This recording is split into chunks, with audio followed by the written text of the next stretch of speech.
அன்பான தெய்வ பிள்ளைகள் எல்லோருக்கும் இயேசு கிறிஸ்துவின் நாமத்தில் இந்த வாழ்த்துக்களை தெரிவித்துக் கொள்கிறேன். பிதாவாகிய தேவனாலும் நம்முடைய கர்த்தராகிய இயேசு கிறிஸ்துவினாலும் உங்கள் எல்லோரோட வாழ்விலும் கிருபையும் சமாதானமும் உண்டாவதாக என்று சொல்லி உங்களை வாழ்த்துவதிலே நான் மிகுந்த மகிழ்ச்சி அடைகிறேன். தேவ பிள்ளைகளே, நாம் கடந்த சில வாரங்களாக கர்த்தர் உங்களுக்காக யுத்தம் செய்வார் என்ற தலைப்பின் கீழ் தேவனுடைய வார்த்தையை நாம் தியானித்து வருகிறோம். இந்த நாளிலும் அதை யாத்திராகமம் 14ஆம் அதிகாரத்திலே கர்த்தர் எப்படி இஸ்ரேல் ஜனங்களை பார்வோன் கைக்கு செங்கடலிலே எப்படி அவர்களை ரட்சித்தார் என்பதிலிருந்து எப்படி கர்த்தர் உங்களுக்காக யுத்தம் செய்வார் என்ற சத்தியத்தை நாம் பார்க்க போகிறோம். வாசிக்க கேட்கலாம். யாத்திராகமும் 14ஆம் அதிகாரம், அதிலே 13வது வசனம் மற்றும் 14வது வசனத்தை வாசிக்க கேட்கலாம். அப்பொழுது மோசே ஜனங்களை நோக்கி, பயப்படாதிருங்கள், நீங்கள் நின்று கொண்டு இன்றைக்கு கர்த்தர் உங்களுக்கு செய்யும் இரட்சிப்பை பாருங்கள். இன்றைக்கு நீங்கள் காண்கிற எகிப்தியரை இனி என்றென்றைக்கும் காண மாட்டீர்கள். கர்த்தர் உங்களுக்காக யுத்தம் பண்ணுவார், நீங்கள் சும்மா இருப்பீர்கள் என்றார். தேவ பிள்ளைகளே, உங்களுடைய காதுகள் இந்த வார்த்தைகளை கேட்கட்டும். கேட்கும் போதே உங்களுக்குள்ளே ஒரு பெரிய விசுவாசமும் நம்பிக்கையும் பெருகும். ஒரு பெரிய உள்ளத்திலே ஒரு பெரிய ஆறுதல், ஒரு உள்ளத்திலே பெரிய எதிர்பார்ப்பு உண்டாகும். அது என்னது? இந்த வசனங்களிலிருந்து கர்த்தர் பேசுகிற முதல் வார்த்தை இதுதான். முதல் வார்த்தை ஆண்டவர் உங்களை பார்த்து சொல்லுகிறார், பயப்படாதிருங்கள். ஆண்டவர் சொல்றார், பயப்படாதிருங்கள். மறுபடியும் சொல்லுகிறேன், உங்கள் காதுகள் இதை கேட்கட்டும், பயப்படாதிருங்கள். ஏங்க பயப்படாம இருக்கணும்? வாழ்க்கையில் என்னை சுற்றி இவ்வளோ போராட்டமாக இருக்குது. ஏற்கனவே இருதயமெல்லாம் நொந்து போய் இருக்குது, சஞ்சலப்பட்டு இருக்கிறேன். என்ன போய் பயப்படாதன்னு சொல்கிறீங்க? சூழ்நிலையை பார்த்தா பயப்படுற மாதிரி தானே இருக்குது. வாழ்க்கையில் நம்பிக்கை இல்லாத போல் இருக்கே அப்படின்னு சொல்லி நீங்கள் மனசில் நினைக்கலாம். அந்த வார்த்தையை கேட்டவுடனே ஆண்டவர் உங்களை பார்த்து சொல்லுகிற இரண்டாவது நம்பிக்கையின் வார்த்தை இந்த வசனத்திலிருந்து ஆண்டவர் சொல்கிறாரு, நீங்கள் நின்று கொண்டு இன்றைக்கு கர்த்தர் உங்களுக்கு செய்யும் ரட்சிப்பை பாருங்கள். ஹல்லேலூயா! கர்த்தர் பேசுகிறார். வார்த்தையை கவனிங்க தேவ பிள்ளைகளே. நீங்கள் நின்று கொண்டு அப்படின்னா என்ன அர்த்தம்? வாழ்க்கையில் பிரச்சனையை பார்த்த உடனே இருதயம் அசைய ஆரம்பிச்சிருது. இருதயம் பார்த்திங்கன்னா அப்படியே நொந்து போக ஆரம்பிச்சிருது, சோர்ந்து போக ஆரம்பிச்சிருது. அதான் ஆண்டவர் சொல்கிறாரு, பாருங்க, உங்களுடைய இருதயம் பாருங்கள், இப்போ நீங்கள் ஒரு சின்ன ஒரு டம்ளர் தண்ணி இருக்குது. இப்போது அந்த கிளாஸில் ஒரு சின்ன ஒரு ஒரு ஒரு ஓட்டை விழுந்துட்டுன்னு வச்சுக்கோமே, அது மூலம் என்ன செய்யும்? தண்ணி அப்படி கொஞ்சம் கொஞ்சமாக கொட்ட ஆரம்பிக்கும். குடத்தில் தண்ணி இருக்குதுன்னு வச்சுக்கோம், சரிதானே? குடத்தில் தண்ணி இருக்குது. இப்போ அந்த குடத்தில் ஒரு சின்ன ஓட்டை இருந்தால் பாருங்க, கொஞ்சம் கொஞ்சமாக அந்த தண்ணி என்ன செய்யும்? அந்த ஓட்டை வெளியே லீக் ஆகி கீழே என்ன செய்யும்? விழுந்து கொண்டே என்ன செய்யும்? இருக்கும். இப்போது நிறைய பேருடைய இருதயம் இந்த ஓட்டை போட்ட குடத்தை போல தான் இருக்குது. இருதயத்துக்குள்ளே விசுவாசம் இருக்குது, ஆனால் சூழ்நிலையை பார்த்து பார்த்து ஒவ்வொரு நாளும் பார்க்க அப்படியே கொஞ்சம் கொஞ்சமாக விசுவாசம் அந்த ஓட்டை வழியே தண்ணி லீக் ஆகிற மாதிரி இருதயத்தில் உள்ள ஓட்டை வழியே கொஞ்சம் கொஞ்சமாக விசுவாசம் என்ன செய்யுது? வெளியே போக ஆரம்பிச்சிருது. அதனால தான் ஆண்டவர் இன்றைக்கி நம்மளை பார்த்து சொல்கிறாரு, நீங்கள் சூழ்நிலையை பார்த்து பார்த்து சோர்ந்து போனது போதும், அதுக்கு பதிலாக கர்த்தர் சொல்கிறாரு, நீங்கள் நின்று கொண்டு. பாருங்க, இந்த வசனத்தை சொல்கிறதுனோட பின்னணி என்ன? வாசிக்கலாம் பாருங்கள். இப்போ யாத்திராகமம் 14ஆம் அதிகாரம் 10வது வசனத்தை 10-11 வாசிக்க கேட்கலாம். பார்வோன் சமீபத்து வருகிற போது இஸ்ரவேல் புத்திரர் தங்கள் கண்களை ஏறெடுத்து பார்த்து எகிப்தியர் தங்களுக்கு பின்னே வருகிறதை கண்டு மிகவும் பயந்தார்கள். அப்பொழுது இஸ்ரவேல் புத்திரர் கர்த்தரை நோக்கி கூப்பிட்டார்கள். அன்றியும் அவர்கள் மோசேயை நோக்கி, எகிப்திலே பிரேத குழிகள் இல்லை என்றா வனாந்திரத்தில் சாகும்படிக்கு எங்களை கொண்டு வந்தீர். நீர் எங்களை எகிப்திலிருந்து புறப்பட பண்ணினதினால் எங்களுக்கு இப்படி செய்தது என்ன? பாருங்கள் தேவ பிள்ளைகளே, இந்த வசனத்தினுடைய சூழ்நிலை என்ன? இஸ்ரேல் ஜனங்கள் இப்பொழுது எகிப்தின் அந்த அடிமைத்தனத்திலிருந்து விடுதலையாகி 430 வருஷம் கழித்து கர்த்தர் மோசேயை கொண்டு பெரிய அற்புதங்களினாலும் அடையாளங்களினாலும் கர்த்தர் தம்முடைய ஓங்கிய புயத்தினாலே இஸ்ரேல் ஜனங்களுக்கு அதிசயங்களை பண்ணி அவங்கள எகிப்திலிருந்து இப்போ வெளியே புறப்பட செய்தார். இப்போ இஸ்ரேல் ஜனங்கள் வெளியே புறப்பட்டு வந்தாச்சு. வந்து இப்போது அவங்க கானானுக்கு போகும்படி கர்த்தரால் வழிநடத்தப்படுகிறார்கள். கர்த்தர் அவங்கள என்ன பண்ணுறாரு, எந்த பாதை வழியை நடத்துகிறாரு அவர்கள் நேராக செங்கடலை நோக்கி போகும்படியாக கர்த்தர் அவங்கள என்ன செய்கிறாரு, வழி நடத்துகிறார். இப்போது பார்வோன் என்ன செய்கிறாரு, பார்வோன் இந்த செய்தியை கேட்குறாரு. இஸ்ரேல் ஜனங்கள் இப்போது செங்கடலை நோக்கி போய்கிட்டு இருக்காங்க அப்படிங்கிற செய்தியை என்ன செய்கிறாரு, கேள்விப்படுறாரு. கேள்விப்பட்ட உடனே பார்த்திங்கன்னா பார்வோனுடைய இருதயம் அது வரைக்கும் பார்த்திங்கன்னா கர்த்தர் செய்த அந்த அதிசயத்தெல்லாம் பார்த்து அவர் இறுதியாக இஸ்ரேல் ஜனங்களை போகணும்னு சொல்லி விடும்படியாக அவருடைய இருதயம் கர்த்தர் 10 வாதைகள், அதாவது 10 விதமான நியாய தீர்ப்புகளால் கர்த்தர் எகிப்தை தண்டித்த பிறகு இறுதியாக இஸ்ரேல் ஜனங்களை பார்வோன் போக விடுகிறாரு. ஆனால் இப்போது இஸ்ரேல் ஜனங்கள் வனாந்தரத்தில் வழி தெரியாமல் போகிற மாதிரி போய்கிட்டு இருக்காங்க. அப்படிங்கிற மாதிரி கர்த்தர் அவங்கள செங்கடலை நோக்கி நடத்தினது அவருக்கு அந்த மாதிரி தென்படுது. இவங்க வழி தெரியாமல் வனாந்தரத்தில் சுற்ற ஆரம்பிச்சிட்டாங்கன்னு நினச்சிட்டு பார்த்திங்கன்னா இப்போது தன்னுடைய சிறந்த ரதங்களோடும் தன்னுடைய இராணுவத்தில் உள்ள எல்லா ரதங்கள் போர் வீரர்களோடு அவர் பெரிய தன்னோட இராணுவத்தோடு இப்போது இஸ்ரேல் ஜனங்களை வனாந்தரத்தில் சந்தித்து எப்படியாவது அவங்கள மறுபடியும் பிடிச்சி அவங்கள அடிமைகளாக எகிப்துக்கு கொண்டு வந்துடலாம் அப்படிங்கிற ஒரு தீர்மானத்தோட பார்வோன் தன்னுடைய சகல ரதங்களோடும் குதிரை வீரர்களோடும் புறப்பட்டு என்ன செய்கிறாரு, இஸ்ரேல் ஜனங்கள் நோக்கி செங்கடலில் அங்கே இப்பொழுது கூடாரம் போட்டு அங்கே தங்கியிருக்கிற இஸ்ரேல் ஜனங்களை நோக்கி வர பார்வோன் தன்னுடைய ரதங்களோடு வந்துட்டுருக்கார். இதை இஸ்ரேல் ஜனங்கள் என்ன செய்கிறாங்க, ஏறெடுத்து பார்க்குறாங்க. ரொம்ப ரொம்ப முக்கியம் ஏறெடுத்து பார்க்குறதுன்னா என்ன அர்த்தம், வெறும் இது பார்க்குறது இல்லை இந்த ஜனங்கள் எல்லாம் பார்வோன் தொல்லை இதோடு ஒளிஞ்சுதுரா அப்படின்னு நினச்சிட்டு இருந்தபோது திடீர்னு இப்படி பின்னாடி எட்டி பார்த்தா ஒருத்தராக எட்டி பார்க்குறாங்க. பார்த்திங்கன்னா வேகமாக அந்த ரதங்களை குதிரை ஓட்டிக்கிட்டு வர்றதையும் அதிலேருந்து வருகிற அந்த தூசி எல்லாம் பார்க்குறாங்க. ஐயோ, வர்றது பார்வோன் அல்லவா, அவனுடைய சேனைகள் அவனோட இராணுவம் அவன் கூட வருது அப்படின்னு ஒவ்வொரு ஜனங்களாக என்ன செய்கிறாங்க பார்க்குறாங்க.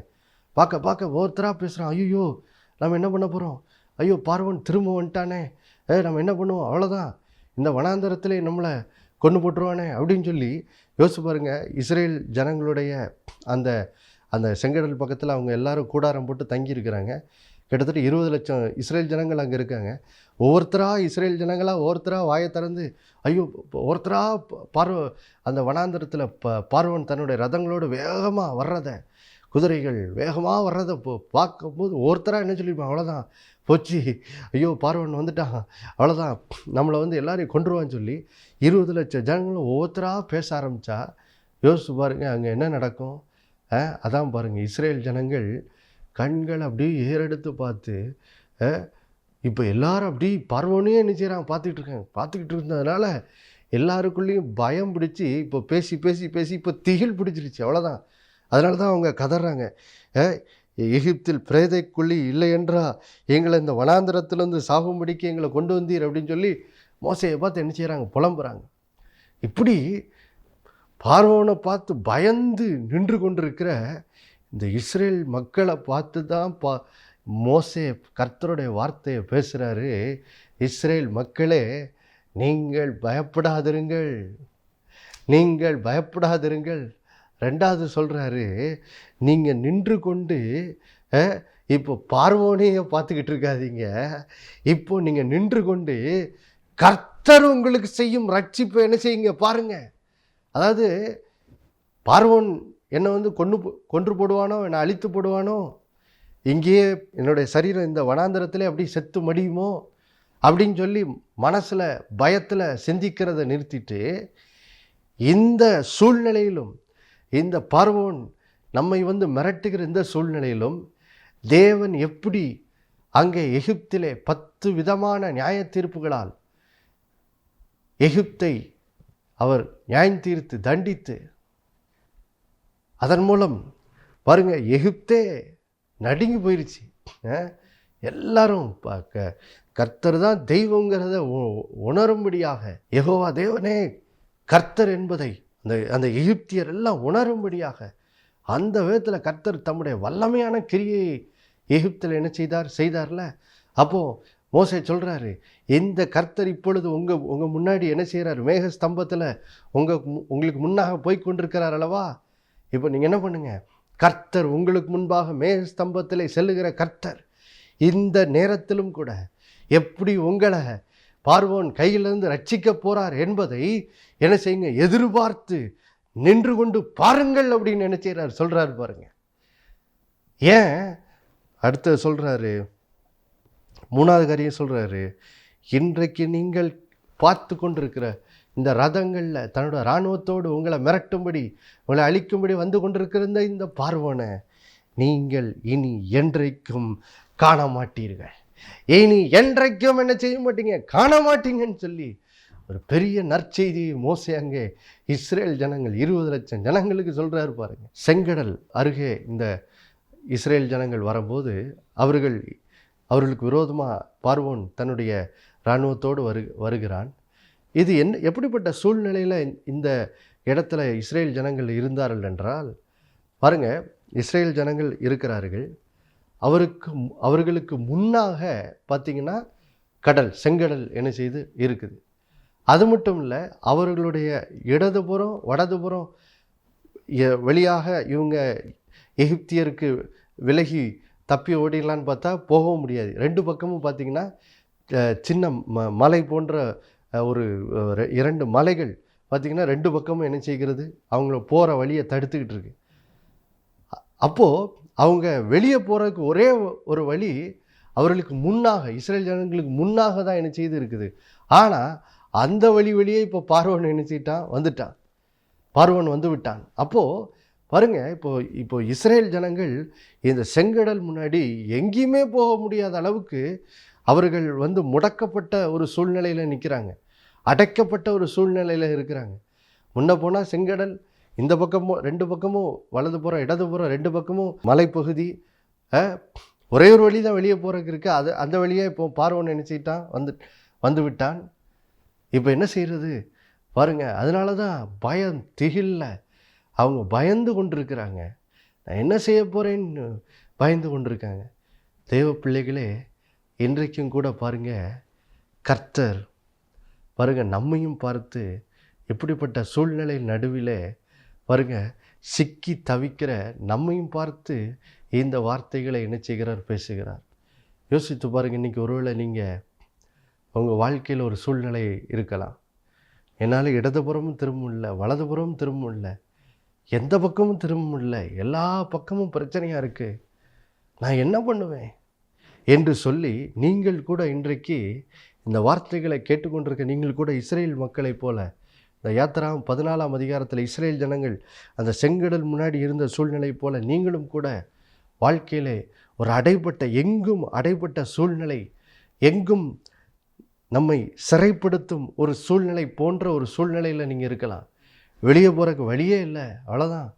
கர்த்தர் என்னை ரட்சிக்கலைன்னா இதோட எனக்கு எதிர்காலமே இல்லை போல், அப்படி தான் என் சூழ்நிலை இருக்குது அப்படின்னு சொல்லி நீங்கள் என்ன செய்யலாம். இன்றைக்கி அப்படிப்பட்ட சூழ்நிலையில் நீங்கள் இன்றைக்கி ஒருவேளை யாராவது இந்த நிகழ்ச்சியை பார்க்க தவித்து கொண்டிருந்தால் பாருங்கள் தேவ பிள்ளைகளை, கர்த்தர் இந்த வார்த்தையை தான் உங்களோடு பேசுகிறார்.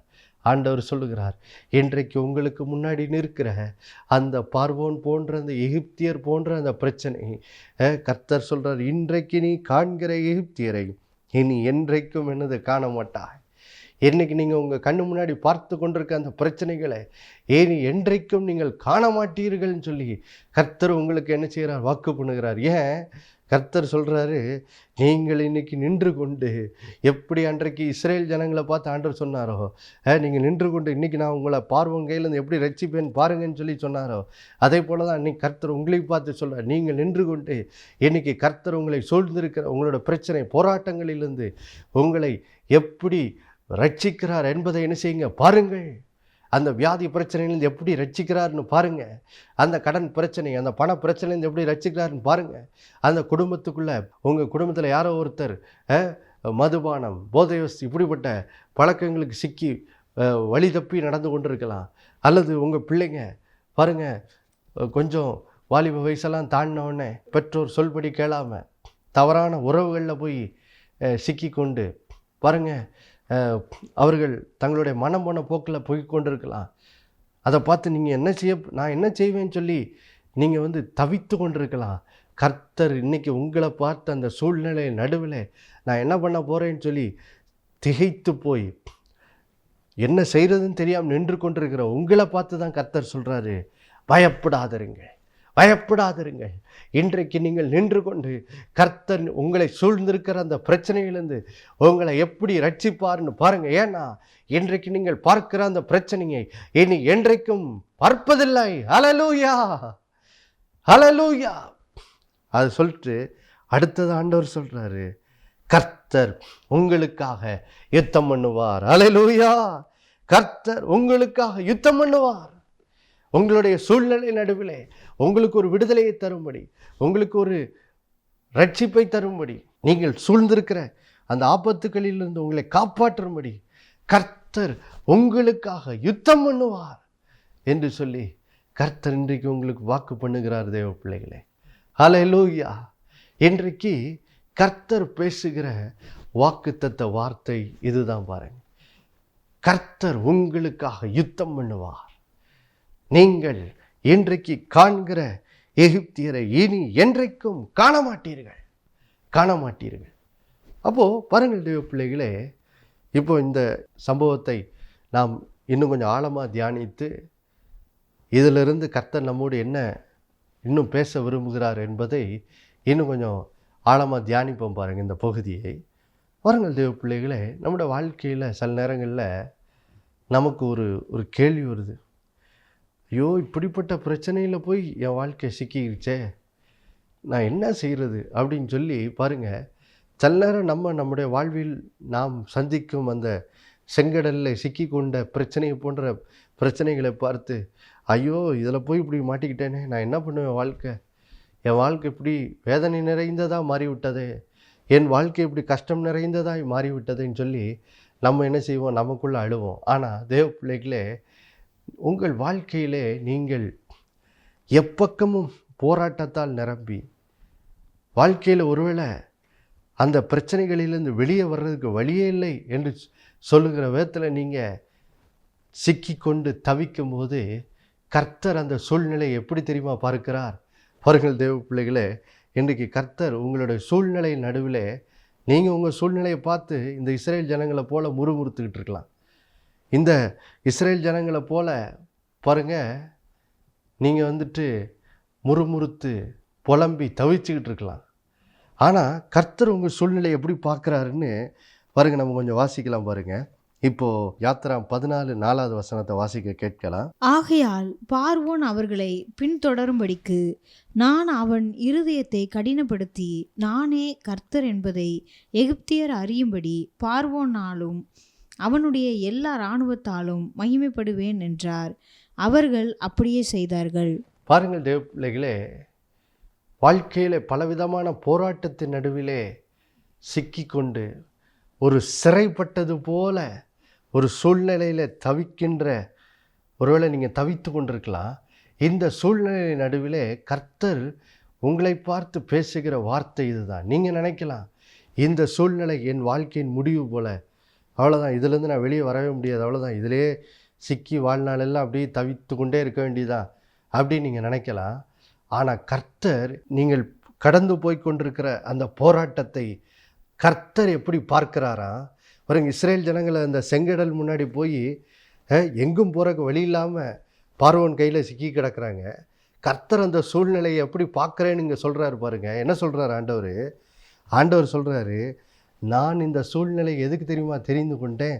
ஆண்டவர் இங்கே சொல்கிறாரு பாருங்க, நானே கர்த்தர் என்பதை எகிப்தியர் அறியும்படி பார்வோனாலும் அவனுடைய எல்லா இராணுவத்தாலும் மகிமைப்படுவேன் என்றார். பாருங்கள் தேவ பிள்ளைகளே, கர்த்தர் என்ன தெரியுமா சொல்கிறாரு?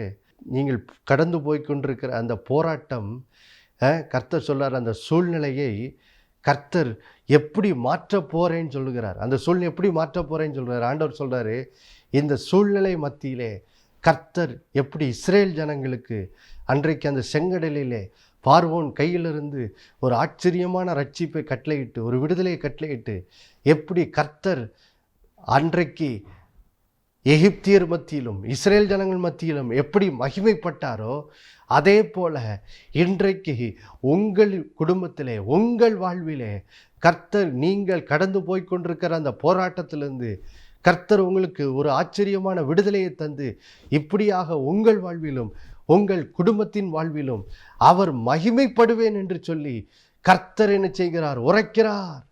ஆம் பிரியமானவர்களே, இந்த சூழ்நிலை பாருங்க, இது வந்து தீமையாய் போய் முடிய போகிறதில்ல.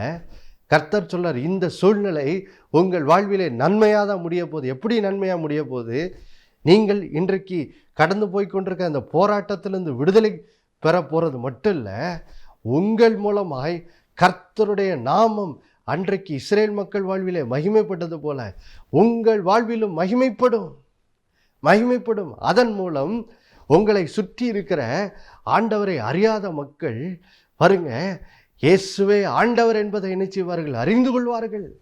எப்படி அன்றைக்கு பார்வோனும் அவனுடைய இராணுவம் செங்கடலிலே மாண்டு அழிந்து போன போது எகிப்தியர் எல்லாரும் கர்த்தரே தெய்வம் என்று எப்படி அன்றைக்கு அறிந்து கொண்டார்களோ, அதை போல் உங்கள் வாழ்விலே கர்த்தர் உங்களுக்கு தரும் அந்த விடுதலை, அந்த ரட்சிப்பை பார்த்து பாருங்க, கர்த்தருடைய நாமம் உங்கள் வாழ்வில் மகிமைப்படும்.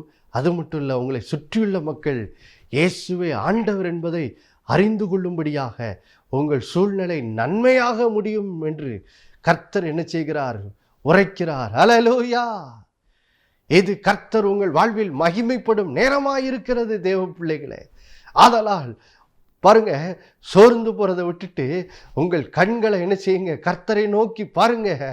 ஏனென்றால் இது உங்கள் வாழ்விலே கர்த்தர் மகிமைப்படும் நேரமாக என்ன செய்கிறது இருக்கிறது.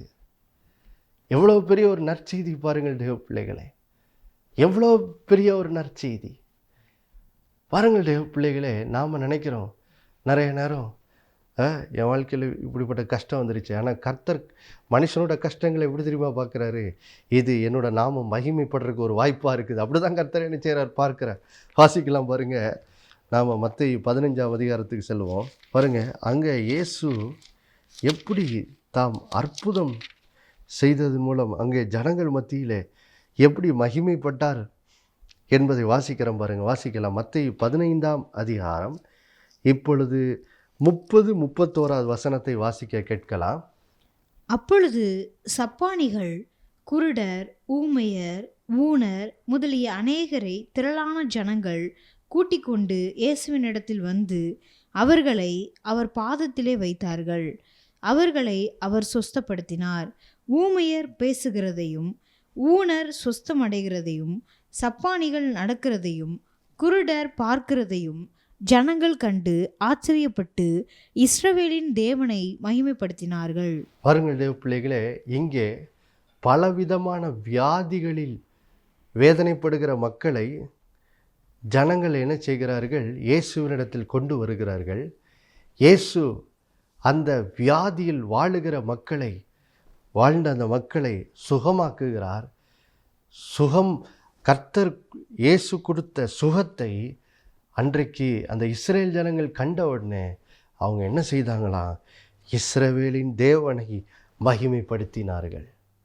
கர்த்தர் அவர்களுக்கு கொடுத்த அந்த சுகத்தை பார்த்துட்டு அவங்க தேவனை என்ன செய்தாங்க? மகிமைப்படுத்தினாங்க. பாருங்கள் தேவ பிள்ளைகளே, தேவன் இப்படி தான் உங்கள் பிரச்சனைகளை பார்க்கிறார். தேவன் எப்படி தெரியுமா பிரச்சனையை பார்க்கிறாரு?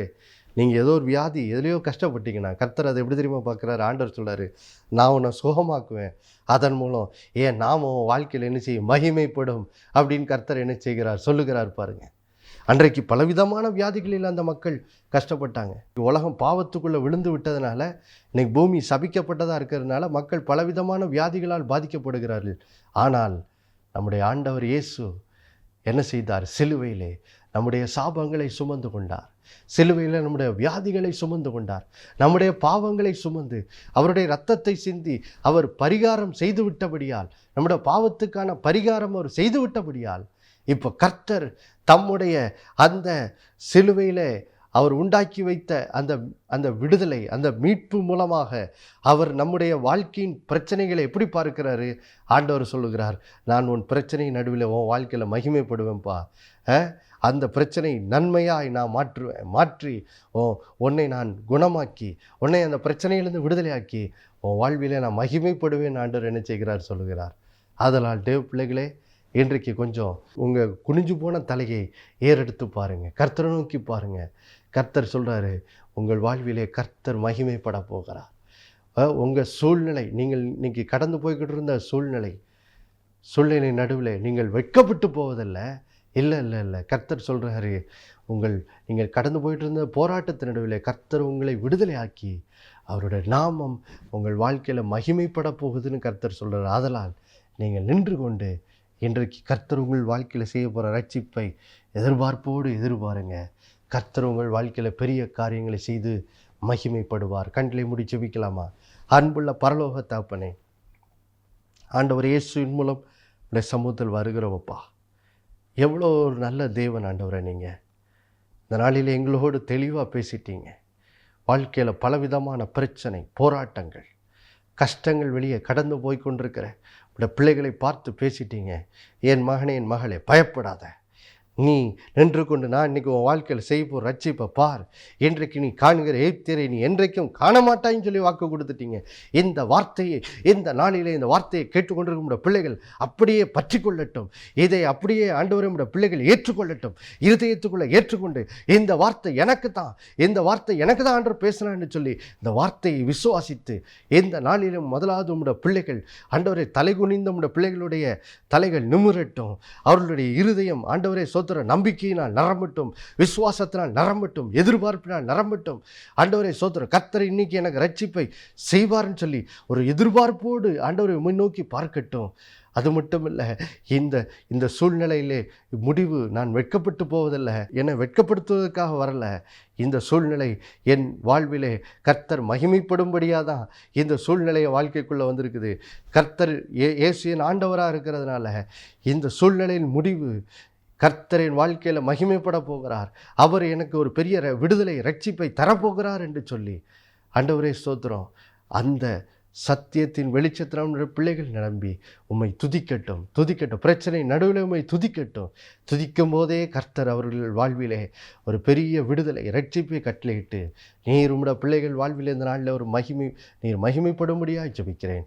அப்படி செய்ததுக்காக நன்றி. இயேசுவின் மூலம் வேண்டிக்கொள்ளால பிதாவே, ஆமென். மறுபடியும் அடுத்த வாரம் சந்திக்க நினைப்புட்டுக்கிறேன். இயேசுவே ஆண்டவர். ஒவ்வொரு நாளும் அவர் மேல் விசுவாசம் வைத்து வாழுங்கள். ஆமென்.